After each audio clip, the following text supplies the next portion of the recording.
ದೇವರು ನಿಮ್ಮನ್ನು ಪ್ರೀತಿಸುವರಾಗಿದ್ದಾರೆ. ಈಗ ಎರಡನೇ ಸ್ಟೆಪ್ಗೆ ಹೋಗ್ತೀವಿ ನೋಡಿ. ಈಗ ಹೋದನ ವಿಮೋಚನೆ ಕಾಂಡದಲ್ಲಿ ಇಲ್ಲ ಆದಿಕಾಂಡ ಇಲ್ವಾ, ಆದಿಕಾಂಡ 27 13. ಯಾಕೆಂದರೆ ತುಂಬ ಸಬ್ಜೆಕ್ಟ್ ಇದೆ, 4 ಅವರ್ ಮಾತಾಡಬೇಕು, ಆ 1 ಅವರ್ಲಿ ಹೇಳ್ಬೇಕಲ್ಲ, ಅದರಿಂದ ಸ್ವಲ್ಪ ಆಚೀಚೆ ಆಗ್ತದೆ. ಆದರೆ ನಿಧಾನವಾಗಿ ನೀವು ತಿಳ್ಕೊಳ್ಳೋ ಹಾಗೆ ಅವನು ನಿನಗೆ ಶಾಪ ಕೊಟ್ಟರೆ ಆ ಶಾಪ ನನಗಿರಲಿ. ಏನಾಯ್ತು ಇಲ್ಲಿ ಒಂದು ತಾಯಿ ಹೇಳ್ತಿದ್ದಾರೆ, ಅವನು ನಿನಗೆ ಶಾಪ ಕೊಟ್ಟರೆ ಆ ಶಾಪ ನನಗಾಗಲಿ. ಏನು ಸಂಭವಿಸಿ ಇಲ್ಲಿ ನಾವು ನೋಡ್ತೀವಿ, ಒಂದು ತಂದೆಗೆ 2 ಮಕ್ಕಳಿದ್ದಾರೆ.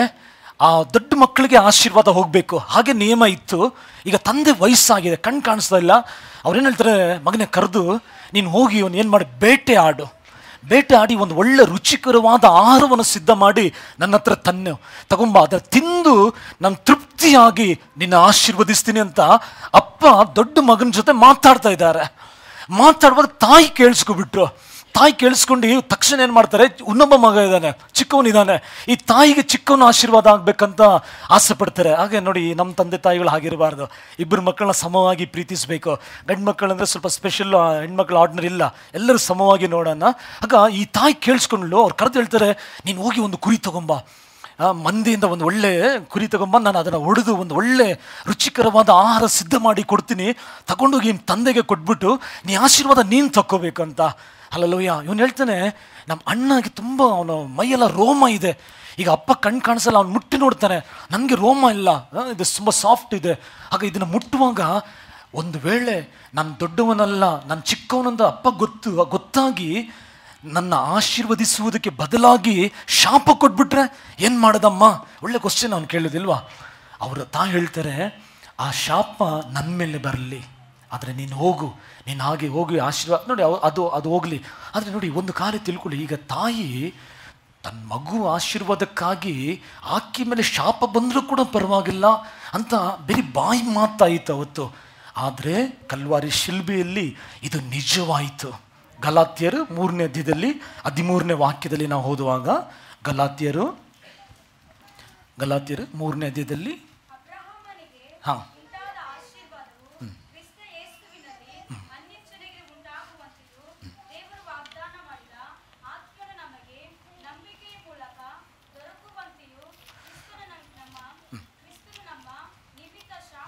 ಕ್ರಿಸ್ತನು ನಮ್ಮ ನಿಮಿತ್ತವಾಗಿ ಶಾಪವಾಗಿ ಧರ್ಮಶಾಸ್ತ್ರದಲ್ಲಿ ತನ್ನ ಮೇಲೆ ತಗೊಂಡ್ರು. ಅವ್ರ ತಾಯಿ ಬೇರೆ ಹೇಳಿದ್ರು, ಒಂದು ವೇಳೆ ಶಾಪ ಬರೋದು ನನ್ನ ಮೇಲೆ ಬರಲಿ, ಆದರೆ ಯೇಸು ಬರೀ ಮಾತಲ್ಲಿ ಮಾಡಲಿಲ್ಲ, ಅವ್ರು ಭೂಮಿಗೆ ಬಂದು ಇವತ್ತು ನಮ್ಮ ಮೇಲಿರುವ ಶಾಪವನ್ನು ತನ್ನ ಮೇಲೆ ತಗೊಂಡ್ರು. ಯಾಕಂದರೆ ಯಾರು ಮರದಲ್ಲಿ ತೂಕ ಹಾಕಲ್ಪಟ್ಟಿದ್ದಾರೋ ಅವರು ಶಾಪಗ್ರಸ್ತರು. ಆಗ ದೇವರು ಶಾಪವನ್ನು ತಗೊಂಡು ಆತನ ಆಶೀರ್ವಾದವನ್ನು ನನ್ನ ಮೇಲೆ ನಿಮ್ಮ ಮೇಲೆ ಇಟ್ಟಿದ್ದಾರೆ. ಮೊದಲನೇದಾಗಿ ನಮ್ಮನ್ನು ದೇವರು ಪ್ರೀತಿಸುವರಾಗಿದ್ದಾರೆ, ಎರಡನೇದಾಗಿ ದೇವರ ಆಶೀರ್ವಾದ ನಮ್ಮ ಮೇಲೆ ಇದೆ. ಯಾಕೆಂದರೆ ಯಾಕೆ ಇದು ಸ್ಲೋ ಹೋಗ್ತಾ ಇದ್ದೀನಿ ಅಂದರೆ, ಇವತ್ತು ನಾವು ಚರ್ಚಿಗೆ ಬರ್ತಾ ಇದ್ದೀವಿ, ಇವತ್ತು ದೇವರ ಆಶೀರ್ವಾದ ಮಾಡಿದ್ದಾರೆ ಅಂತ ಕೂಡ ನಮಗೆ ಗೊತ್ತಿದೆ, ಆದರೆ ಆಶೀರ್ವಾದ ಹೊಂದಿಕೊಳ್ಳೋಕ್ಕಾಗ್ತಾ ಇಲ್ಲ. ಯಾಕೆ ಹೊಂದಿಕೊಳ್ಳೋಕ್ಕಾಗ್ತಾ ಇಲ್ಲ? ಎಲ್ಲಿ ಮಿಸ್ ಮಾಡ್ತಾ ಇದ್ದೀವಿ ನಾವು, ಅದನ್ನೇ ನಾವು ಕಲ್ತ್ಕೊಳ್ಳೋಕ್ಕೆ ಇವತ್ತು ನಾವು ಬಂದಿದ್ದೀವಿ. ಆಗ ನೀವು ಚೆನ್ನಾಗಿ, ನಿಮಗೆ ತುಂಬ ನೈಟಲ್ಲಿ ಒಬ್ರು ಎಬ್ಬಿಸಿ ಹೇಳಿದ್ರೆ ನೀವು ಹೇಳಬೇಕು, ನನ್ನ ಯೇಸು ಸ್ವಾಮಿ ಪ್ರೀತಿಸ್ತಾರೆ, ನಮ್ಮ ಶಾಪ ಆತನ ಹೊತ್ತುಕೊಂಡು ಆತನ ಆಶೀರ್ವಾದವನ್ನು ಇವತ್ತು ನಮ್ಮ ಮೇಲೆ ಕೊಟ್ಟಿದ್ದಾರೆ. ಹಲ್ಲೆಲೂಯಾ. ಈಗ ಆಶೀರ್ವದಿಸಲ್ಪಟ್ಟಿದ್ದೀವಿ. ಈಗ ನಾವು ಬರ್ತೀವಿ ವಿಮೋಚನೆಗೆ ಅರಣ್ಯಕಾಂಡ 23ನೇ ಅಧ್ಯಾಯಕ್ಕೆ. 23ನೇ ಅಧ್ಯಾಯ ವಿಮೋಚನೆ ಅರಣ್ಯಕಾಂಡ, ನಂಬರ್ಸ್ 23ನೇ ಅಧ್ಯಾಯ 19ನೇ ವಾಕ್ಯ. ಅದನ್ನು ಮನುಷ್ಯನಂತೆ 2 ಮಾತಿನವನ ಅಲ್ಲ,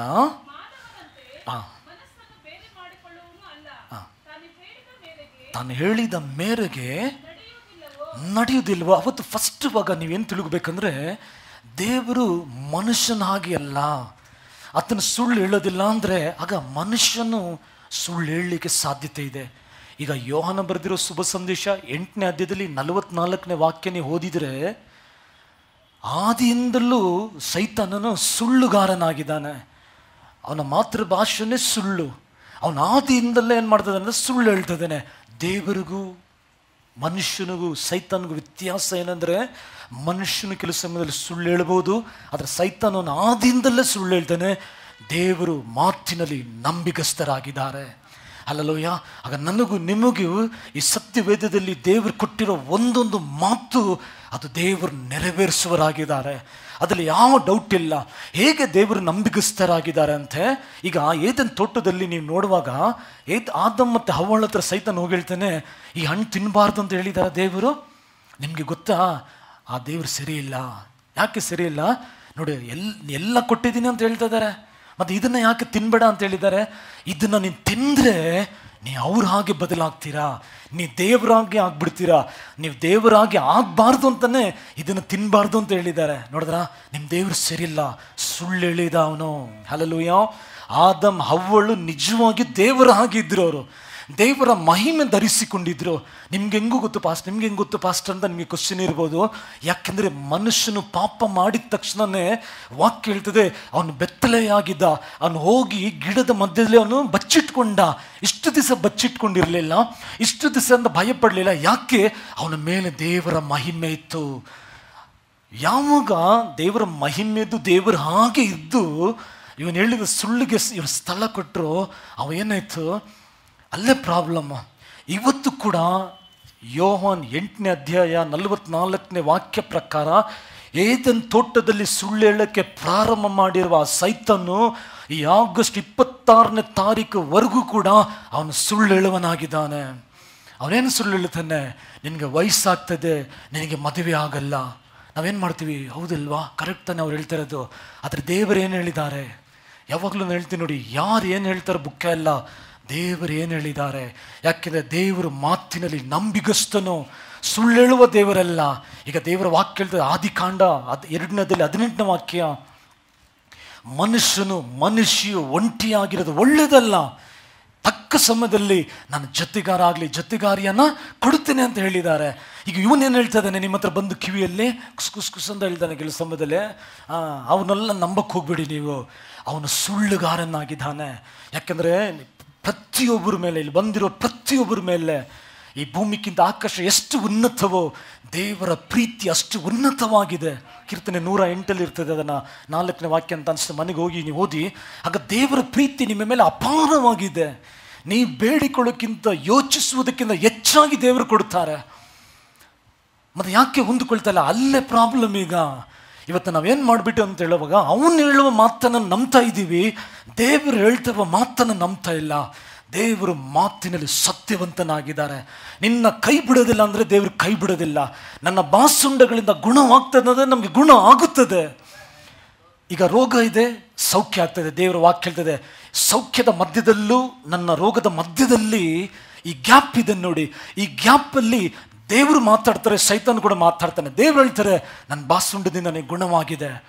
ದೇವರು ಹೇಳ್ತಾರೆ, ನಿನಗೊಂದು ಒಳ್ಳೆ ಭವಿಷ್ಯ ಇದೆ. ಆದರೆ ಇವನು ಹೇಳ್ತಾನೆ, ಇಲ್ಲ. ಹಲ್ಲೆಲೂಯಾ. ಎಲ್ಲಿ ಕಿವಿ ಕೊಡ್ತೀರಾ ನೀವು? ಎಲ್ಲಿಗೆ ಸ್ಥಳ ಕೊಡ್ತೀರಾ? ಹಲ್ಲೆಲೂಯಾ. ಅಲ್ಲೇ ನಮ್ಮ ಜಯ ಇದೆ. ಆಗ ನಾವು ಹೇಳಬೇಕು, ಇವನು ಬಂದು ಹೇಳ್ತಾನೆ ನೋಡಿ, ನನಗೆ ಮದುವೆ ಆಗಲ್ಲ, ನಾನು ಹೇಳಬೇಕು, ನಾನು ಒಂಟಿಯಾಗಿರೋ ಒಳ್ಳೆಯದಲ್ಲ, ನನಗೆ ದೇವರು ತಕ್ಕ ಜೊತೆಗಾರ ಕೊಡ್ತಾನೆ ಅಂತ ದೇವರು ಹೇಳಿದ್ದಾರೆ. ನಾನು ದೇವರ ಮಾತನ್ನು ನಂಬುತ್ತೇನೆ ಅಂತೇಳಿ ಬಾಗಿಲುಗಳು ದೇವರು ತೆರೆಯುವರಾಗಿರ್ತಾರೆ. ಬಂಜಿತನ ದೇಶದಲ್ಲಿ ಇಲ್ಲ ಅಂತ ದೇವರು ಹೇಳಿದ್ದಾರೆ. ಕೆಲವರು ಬಂದು ಮನುಷ್ಯರು ಕೆಲವ್ರನ್ನ ಆರಿಸ್ಕೊಳ್ತಾನೆ ಮನುಷ್ಯನು, ಕೆಲವ್ರನ್ನ ಕಳಿಸ್ತಾನೆ ನಿಮ್ಮ ಹತ್ರ. ಯಾಕೆ ಕಳಿಸ್ತಾನೆ? ನಮಗೆ ಬೈಬಲ್ ಸ್ಟಡಿಲಿ ಸುದೇಶ್ ಪಾಸ್ಟ್ ಏನು ಹೇಳ್ತಾರೆ ಅಂದರೆ, ಸೈತಾನ್ ನಿಮ್ಮ ಹತ್ರ ಏನು ಕದಿಯಲ್ಲ, ನಿಮ್ಮ ನಂಬಿಕೆಯನ್ನು ಕದಿಯುವನಾಗಿರ್ತಾನೆ. ನಿಮ್ಮ ನಂಬಿಕೆ ಕದ್ದು ಬಿಟ್ಟರೆ ನೀವು ಹೋಗಿ ಏನು ಮಾಡ್ತೀರಾ? ಎಲ್ಲರೂ ಹೋಗಿ ಬೇರೆ ದಾರಿಗೆ ಹೋಗ್ಬಿಡಿ. ಯಾಕೆಂದರೆ ಅದಕ್ಕೆ ನಂಬಿಕೆ ನಾವು ಕಳ್ಕೋಬಾರ್ದು. ಆ ನಂಬಿಕೆ ಮೇಲೆ ಟಾರ್ಗೆಟ್. ಈಗ ದೇವ್ರನ್ನ ಹೇಗೆ ಮೆಚ್ಚಿಸ್ತೀವಿ ನಾವು? ನಂಬಿಕೆಯಿಂದಲೇ. ನಂಬಿಕೆ ಇಲ್ಲದೆ ದೇವ್ರನ್ನ ಮೆಚ್ಚಿಸೋಕ್ಕಾಗಲ್ಲ. ಅದಕ್ಕೆ ಆ ನಂಬಿಕೆನ ಟಾರ್ಗೆಟ್ ಮಾಡ್ತಾನೆ. ಅದಕ್ಕೆ ಪ್ರತಿದಿನ ಹೇಳ್ತಾನೆ, ನೀನು ಫೇಲ್ ಆಗ್ತೀಯ, ನಿನಗೆ ಕೆಲಸ ಸಿಕ್ಕೋದಿಲ್ಲ, ನಿನ್ನ ಜೀವಿತದಲ್ಲಿ ಮುಂದೆ ಆಗಲ್ಲ, ನಿನಗೆ ಅದಾಗಲ್ಲ ಇದಾಗಲ್ಲ. ಅವನು ದೂರುಗಾರನು ಅಂತ ಸತ್ಯವೇದ ಹೇಳ್ತದೆ. ಪ್ರಕಟಣೆಯಲ್ಲಿ ನಾವು ನೋಡ್ತೀವಿ, ಅವನು ದೂರುಗಾರ. ಅವನು ಮಾತಾಡ್ತಾ ಇರ್ತಾನೆ. ಅದರ ಮಧ್ಯದಲ್ಲಿ ದೇವರ ಮಕ್ಕಳನ್ನು ನಾನು ಹೇಳಬೇಕು, ನನ್ನ ದೇವರು ನನ್ನ ಪ್ರೀತಿಸುತ್ತಾರೆ. ನನ್ನ ದೇವರು ಪ್ರೀತಿಸಿದ ಮಾತ್ರ ಅಲ್ಲ, ನನ್ನ ಶಾಪವನ್ನು ಮಾರ್ಪಡಿಸಿ ನನ್ನ ಆಶೀರ್ವದಿಸಿದ್ದಾರೆ. ನನ್ನ ಮೇಲೆ ದೇವರ ಆಶೀರ್ವಾದ ಇದೆ. ಇವತ್ತು ನಾನು ಹೀಗಿರ್ಬೋದು, ಆದರೆ ನಾನು ಉನ್ನತಕ್ಕೆ ಬರ್ತೇನೆ. ಹಲ್ಲೆಲೂಯಾ. ನಾನು ಉನ್ನತಕ್ಕೆ ಬರ್ತೇನೆ. ಈ ಗ್ಯಾಪು ಬಹಳ ಮುಖ್ಯ. ಆಗ ಮೊದಲನೇದಾಗಿ ನಾವು ನೋಡ್ತೀವಿ, ಆ ವಾಕ್ಯ ಓದಿ ಅದನ್ನು. ಈಗ ಮತ್ತೆ ಇದಕ್ಕೆ ಬರೋಣ, ಅರಣ್ಯಕಾಂಡಕ್ಕೆ 23ನೇ ಅಧ್ಯಾಯದಲ್ಲಿ 19 ಓದಿ 20ನೇ ವಾಕ್ಯ ಹೋದನ್ನ.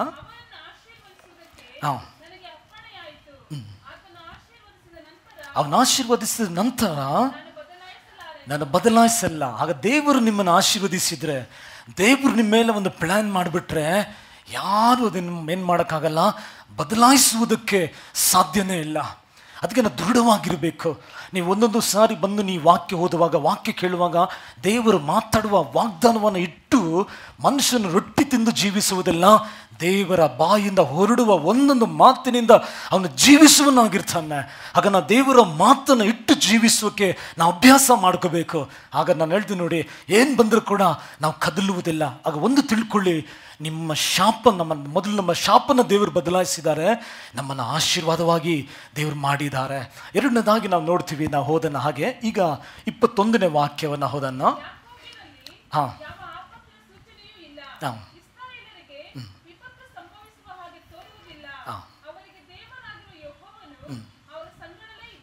ಅವರ ಸಂಗಡ ಏನು ಮಾಡ್ತಾರೆ ಅಂದರೆ, ದೇವರು ನಮ್ಮನ್ನು ಶುದ್ಧೀಕರಿಸುವರಾಗಿರ್ತಾರೆ. ನಮ್ಮನ್ನು ದೇವರು ಏನು ಮಾಡ್ತಾರೆ ಅಂದರೆ, ಸಮಯದಲ್ಲಿ ಕೆಲವು ಸಮಯದಲ್ಲಿ ನಾನು ಹೇಳ್ತಾನೆ ಇಲ್ಲ, ಕೆಲವು ಹೇಳ್ತಾರೆ ಫಸ್ಟ್ ಅವ್ರು ಮಾಟ ಮಾಡಿಬಿಟ್ಟಿದ್ದಾರೆ, ಇವ್ರು ಮಾಟ ಬಂದುಬಿಟ್ಟಿದ್ದಾರೆ, ಅದು ಮಾಡಿಬಿಟ್ಟು ಇದು ಮಾಡಿಬಿಟ್ಟಿದ್ದಾರೆ. ಹಾಗೆ ಅದೆಲ್ಲ ಮಾಡಿದರೆ ಕೂಡ ದೇವರು ಅದರಿಂದ ಬಿಡಿಸುವ ದೇವರಾಗಿದ್ದಾರೆ. ಅಲ್ಲಲ್ಲೂ ಅದಕ್ಕೆ ನಾನು ಹೇಳ್ತೀನಿ ನೋಡಿ, ದೇವರ ಮಕ್ಕಳಿಗೆ ವಿರೋಧವಾಗಿ ಶತ್ರು ಒಂದು ದಾರಿಯಲ್ಲಿ ಬಂದರೆ ಕೂಡ ಅವನು 7 ದಾರಿಯಲ್ಲಿ ಹೋಗುವ ಹಾಗೆ ದೇವರು ಯುದ್ಧ ಮಾಡುತ್ತಾರೆ.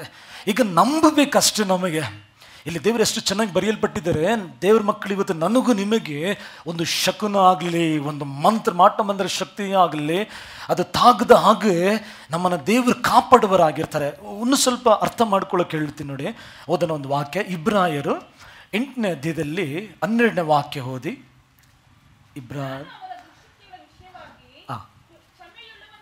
ನಾನು ಕ್ಷಮೆ ಉಳ್ಳವನಾಗಿದ್ದೇನೋ. ಹಾಂ,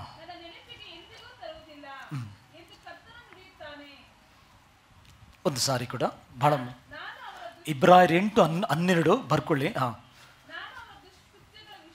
ವಿಷಯವಾಗಿ ಕ್ಷಮೆ ಉಳ್ಳವನಾಗಿದ್ದೇನೆ, ಅವರ ಪಾಪಗಳನ್ನು ನನ್ನ ನೆನಪಿಗೆ.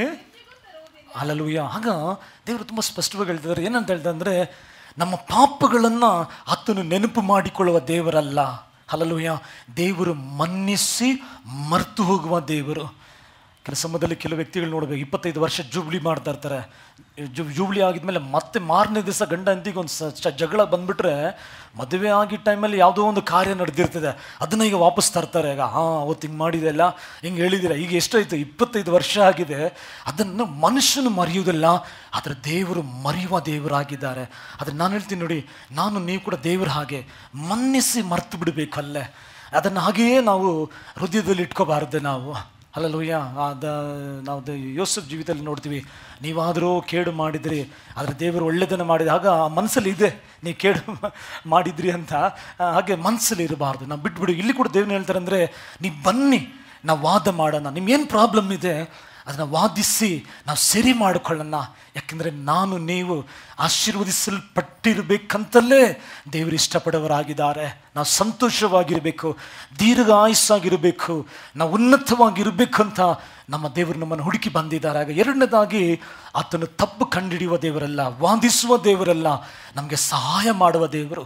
ನಾವು ಯಾವುದೋ ಒಂದು ಕಾರ್ಯದಲ್ಲಿ ಒಂದು ವೇಳೆ ಇಕ್ಕಟ್ಟಲ್ಲಿದ್ದರೆ ಕೂಡ, ಯಾವುದೋ ಒಂದು ಪಾಪ ಕಾರ್ಯದಲ್ಲಿದ್ದರೆ ಕೂಡ ದೇವರ ಸಮ್ಮುಖದಲ್ಲಿ ಹೋಗುವಾಗ ಅದರಿಂದ ಆಚೆ ಬರೋಕ್ಕೆ ಸಹಾಯ ಮಾಡ್ತಾರೆ ಹೊರತು ದಂಡಿಸುವ ದೇವರಲ್ಲ. ಹಲ್ಲೆಲೂಯಾ. ಇವತ್ತು ಮಕ್ಕಳು ತಪ್ಪು ಮಾಡುವಾಗ ಏನು ಮಾಡ್ತೀವಿ ನಾವು? ಮಾತಲ್ಲಿ ಅವ್ರನ್ನ ನಾವು ದಂಡಿಸ್ತೀವಿ, ಮಾತಿನಲ್ಲಿ ತಿದ್ದುತ್ತೀವಿ. ದೇವರು ಕೂಡ ತನ್ನ ಮಾತಿನಲ್ಲಿ ನಮ್ಮನ್ನು ಸರಿಪಡಿಸುವ ದೇವರಾಗಿದ್ದಾರೆ. ಇವತ್ತು ಒಂದು ವೇಳೆ ನಾವು ಒಬ್ಬೊಬ್ಬರನ್ನ ದೇವರು ದಂಡಿಸುವುದಾಗಿದ್ದರೆ ಇವತ್ತು ಯಾರು ಕೂಡ ಇಲ್ಲಿ ಆಲಲ್ಲಿ ಇರಲಿಕ್ಕೆ ಸಾಧ್ಯನೇ ಇರ್ತಾ ಇರಲಿಲ್ಲ. ಯಾಕೆಂದರೆ ಎಲ್ಲರೂ ನಮ್ಮ ಅಪರಾಧಗಳು ತಪ್ಪು ಮಾಡ್ತೀವಿ. ಮನ್ನಿಸುವ ದೇವರಾಗಿದ್ದಾರೆ. ಪ್ರೀತಿಸುವ ದೇವರು ಮಾತ್ರ ಅಲ್ಲ, ಆಶೀರ್ವದಿಸಿದ ದೇವರು ಮಾತ್ರ ಅಲ್ಲ, ಮನ್ನಿಸುವ ದೇವರಾಗಿದ್ದಾರೆ. ಮೂರನೇ ಒಂದು ಕಾರ್ಯ ನೋಡಿದ 23ನೇ ವಾಕ್ಯ ಓದಿ. ಯಾಕ್ಯೂಬ್ಯರಲ್ಲಿ ನೋಡುವುದಿಲ್ಲ. ಹಾಂ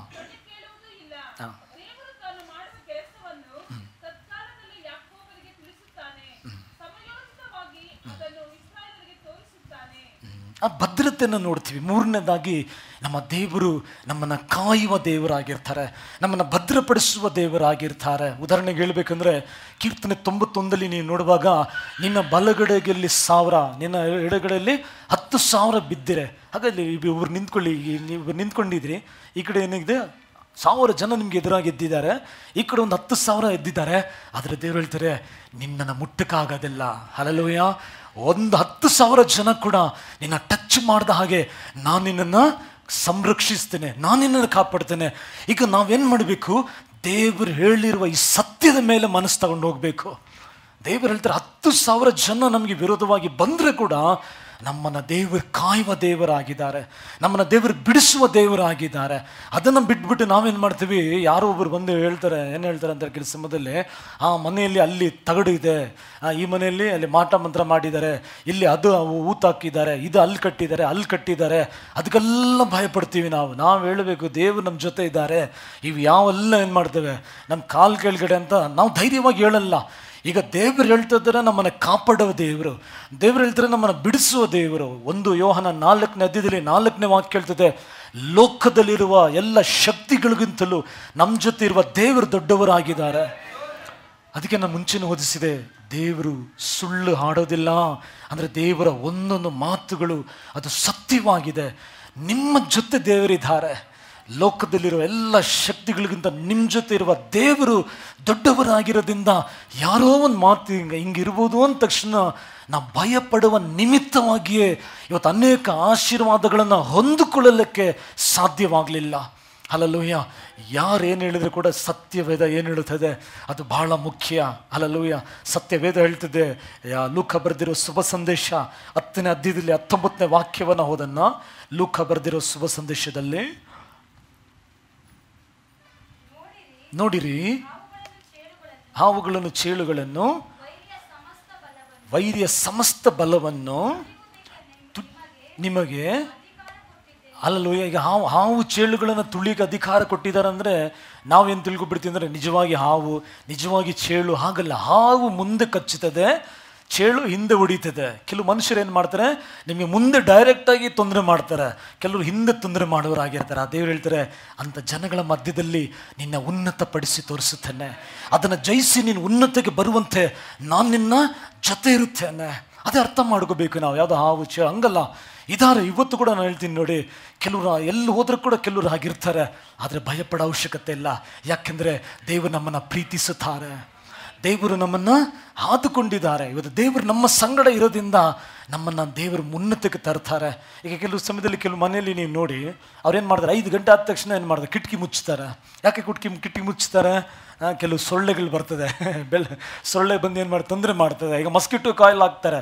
ಒಂದು ವೇಳೆ ಆಚೆ ಈಚೆ ಅಪ್ಪಿ ಬಂದರೆ ಅದನ್ನು ಕೂಡ ಸಾಯಿಸ್ಬೇಕು. ಆಗ ನಾವು ಕೂಡ ಏನು ಮಾಡಬೇಕಂದ್ರೆ, ಈ ಕಣ್ಣುಗಳು ಕೂಡ ಕೆಲವು ಕಿಟಕಿ ಹಾಗೆ, ಕೆಲವುದೆಲ್ಲ ನೋಡಬಾರ್ದು ನಾವು. ಕೆಲವರೆಲ್ಲ ವಾಟ್ಸಪ್ಪಲ್ಲಿ ಯಾವಾಗಲೂ ಏನೋ ನೋಡ್ತಾ ಇರ್ತಾರಲ್ಲ, ಕೆಲವು ನೋಡಬಾರ್ದು.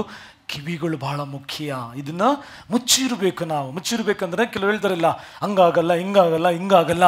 ಅದನ್ನೆಲ್ಲ ನಾವು ಕ್ಲೋಸ್ ಮಾಡಿದರೆ ಭದ್ರವಾಗಿರ್ತೀವಿ. ಹಾಗಿಲ್ದಿದ್ರೆ ನೀವು ಎಷ್ಟೇ ವಾಕ್ಯ ಕೇಳಿ 4 ಜನ ಕಳಿಸ್ತಾನೆ, ಹೋಗಿ ಹೊರತು ಹೇಳು, ಅವ್ರೇನು ದೇವ್ರು ದೊಡ್ಡದು ಇದು ಮಾಡ್ತಾರೆ, ಹಂಗೆ ಮಾಡ್ತಾರೆ ಅಂತ ಹೇಳಿದ್ದಾರೆ, ನೀನು ಹೋಗಿ ಹೇಳು ಅಂತ. ನಾವು ಬಂದ ತಕ್ಷಣ ಇಲ್ಲಿ ಫುಲ್ ಬೆಲೂನ್ ಥರ ಗಾಳಿ ಊದಿರ್ತೀವಿ ಸತ್ಯದಿಂದ. ಅವನು ಬಂದು ಒಂದು ಏನು ಹೇಳಿಬಿಟ್ರೆ, ಹೌದು ಕರೆಕ್ಟೇ ನೀವು ಹೇಳ್ತಾ ಇರೋದು, ಹಂಗೇ ಸೋತೋಗ್ಬಿಡಿಲ್ಲ. ಇವತ್ತಿಂದ ನಾನು ಹೇಳ್ತೀನಿ, ಸತ್ಯವನ್ನು ತಿಳಿತೀರಾ, ಸತ್ಯ ನಿಮ್ಮನ್ನು ಬಿಡುಗಡೆ ಮಾಡ್ತಾರೆ. ದೇವರು ನಿಮ್ಮನ್ನು ಪ್ರೀತಿಸುವವರಾಗಿದ್ದಾರೆ. ದೇವರು ನಿಮ್ಮ ಶಾಪವನ್ನು ಇವತ್ತು ಆಶೀರ್ವಾದವಾಗಿ ಮಾಡಿದ್ದಾರೆ. ಅಂದರೆ ನೀವು ಆಶೀರ್ವದಿಸಲ್ಪಟ್ಟಿದ್ದೀರಾ. ಆ ಆಶೀರ್ವಾದಗಳನ್ನು ನಾವು ಹೇಗೆ ಹೊಂದಿಕೊಳ್ತೀವಿ? ಒಂದು ಉದಾಹರಣೆನ ನೋಡಿ ನಾವು ಮುಗಿಸ್ಲಿಕ್ಕಿದ್ದೀವಿ ನಾವು. ಹಾಗೆ ಆ ವಾಕ್ಯ 24ನೇ ಅಧ್ಯಾಯದಲ್ಲಿ 1ನೇ ವಾಕ್ಯ ನಾವು ನೋಡ್ತೀವಿ. ಇಸ್ರಾಯೇಲರಿಗೆ ಶುಭವಾಗಬೇಕು ಎಂಬುದೇ ಅಲ್ಲ, ಯೆಹೋವನ ಚಿತ್ತವೆಂಬುದು ಬೀಲಾಮನ್ನು ತಿಳಿದೆ. ಅವತ್ತು ಬೀಲಾಮ್ ತಿಳ್ಕೊಂಡ, ಇವತ್ತು ಇನ್ನೊಬ್ಬ ತಿಳ್ಕೊಳ್ತಾನೆ. ಯಾರು ತಿಳ್ಕೊಳ್ತಾನೆ? ಶತ್ರುಗೆ ಗೊತ್ತು, ಈ ದೇವ್ರ ಮಕ್ಕಳನ್ನ ಆಶೀರ್ವದಿಸದಲ್ಲೇ ದೇವ್ರು ಪ್ಲ್ಯಾನ್ ಮಾಡ್ತಾ ಇರ್ತಾರೆ. ಕೆಲವರು ಇರ್ತಾರೆ, ಅವ್ನು ಹೆಂಗೆ ಏನು ತೊಂದರೆ ಕೊಡೋಣ ಅಂತ ಪ್ಲ್ಯಾನ್ ಮಾಡ್ತಾರೆ. ನಮ್ಮ ದೇವರು ಹೆಂಗೆ ನನ್ನ ಮಗಳನ್ನ ಉನ್ನತಿಗೆ ತರನ್ನ, ನನ್ನ ಮಗನಿಗೆ ಏನು ಸಹಾಯ ಮಾಡೋಣ ಅಂತ ಪ್ಲ್ಯಾನ್ ಮಾಡ್ತಾ ಇರ್ತಾರೆ. ಅದು ಬೀಳಮ್ಗೆ ಗೊತ್ತಿದೆ. ಈಗ ಸೈತಾನ್ಗೆ ಗೊತ್ತು. ಹಲ್ಲೆಲೂಯಾ.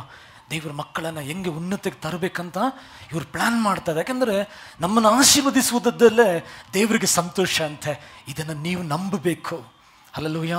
ನಿಮ್ಮ ಕೆಲಸದಲ್ಲಿರುವ ಕೆಲವು ಪ್ರಶ್ನೆಗಳನ್ನು ಇಟ್ಟು ಹಾಗೇನೆ ಏನು ಮಾಡೋದೆಲ್ಲ ಅಡ್ಜಸ್ಟ್ ಮಾಡಿ ಹೋಗೋಣ, ಹಂಗೆ ಹೋಗ್ಬಾರ್ದು. ನಾವು ನಮ್ಮ ಆಶೀರ್ವದಿಸಲ್ಪಟ್ಟಿರುವ ವಂಶವಾಗಿದ್ದೀವಿ ನಾವು. ಹಲ್ಲೆಲೂಯಾ.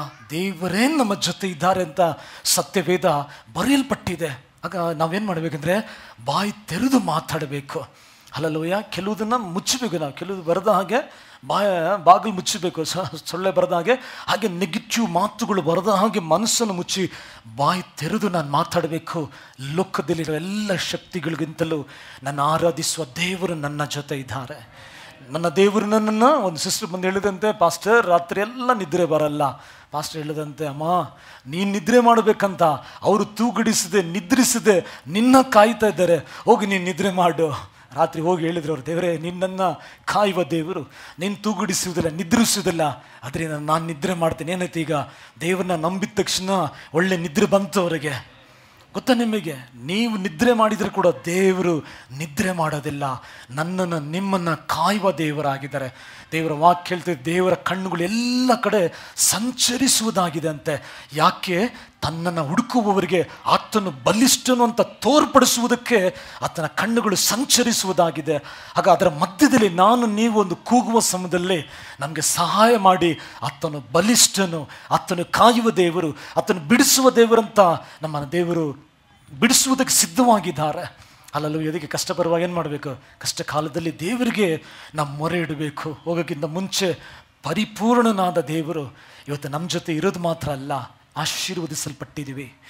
ಯಾರಾದ್ರು ಬಂದು ನಿಮ್ಮ ಮೇಲೆ ಶಾಪ ಇದ್ದೀರಿ ಅಂತ ಹೇಳಿದ್ರೆ ಗಲಾತ್ಯರು 3:13 ತೆಗೆದು ತೋರಿಸಿ, ಯೇಸುವನ್ನು ನಂಬಿದ ಅದೇ ದಿನದಲ್ಲಿ ನನ್ನ ಶಾಪ ಅಲ್ಲ, ನನ್ನ ಯೇಸು ಮೇಲೆ ಹೋಗಿದೆ. ಜ್ಞಾನೋಕ್ತಿಗಳು 10ನೇ ಅಧ್ಯಾಯದಲ್ಲಿ 6ನೇ ವಾಕ್ಯ ತೆಗೆದು ತೋರಿಸಿ, ನನ್ನ ಶಿರಸ್ಸ ಮೇಲೆ ಆತನ ಆಶೀರ್ವಾದ ಇದೆ. ಅಲ್ಲಲ್ಲೂ ಯಾವಾಗ ಏನು ಮಾಡ್ತಾರೆ, ಇವರಿಗೆ ಸತ್ಯ ಗೊತ್ತಿದೆ ಅಂತ ಅವ್ರು ಹಿಂತಿರುಗಿ ಹೋಗುವರಾಗಿರ್ತಾರೆ. ಆಗ ಈಗ ದೇವರು ಆಶೀರ್ವದಿಸಿದ್ದಾರೆ. ಈಗ ನಮಗೆ ಏನಕ್ಕೆ ಸ್ವಲ್ಪ ಕಷ್ಟಗಳಿದೆ, ಈ ಕಷ್ಟದಿಂದ ದೇವರ ಅನುಗ್ರಹ ಹೊಂದಿಕೊಳ್ಳೋಕ್ಕೆ ಸಮಯ ಇರ್ತದೆ ನೋಡಿ.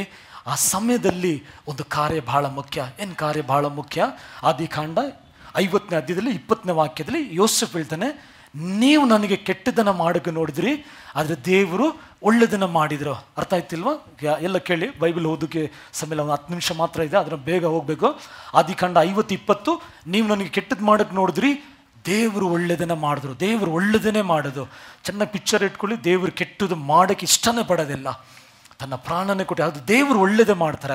ಈಗ ಆದಿಕಾಂಡ 37ನೇ ಅಧ್ಯಾಯದಲ್ಲಿ 7ನೇ ವಾಕ್ಯ ನೋಡುವಾಗ ಎಲ್ಲರೂ ಏನು ಮಾಡಿದರು? ಆ ವಾಕ್ಯ ಮಾತ್ರ ಓದನ್ನ. ಆದಿಕಾಂಡ 37.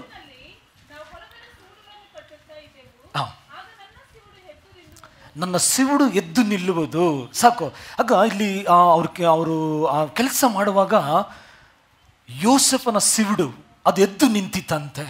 ಬಾಕಿ ಎಲ್ಲ ಅದಕ್ಕೆ ಅಡ್ಡ ಬೀಳ್ತು ಅಂತ ಒಂದು ದರ್ಶನ ನೋಡಿದ.